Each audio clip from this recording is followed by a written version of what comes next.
Okay, so we have an assembly here type thing. One of our guys was doing. I just kind of pulled them off so I could do a quick video for you.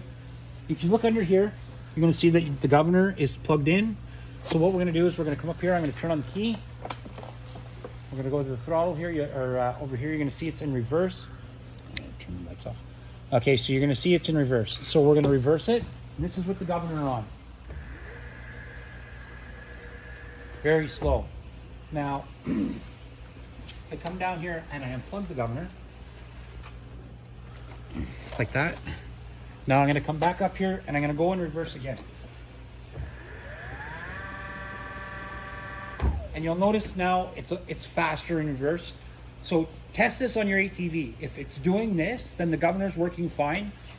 The throttle response on these units, we can't really do much about them. It's a really quick takeoff. All the governor does is bring down top speed.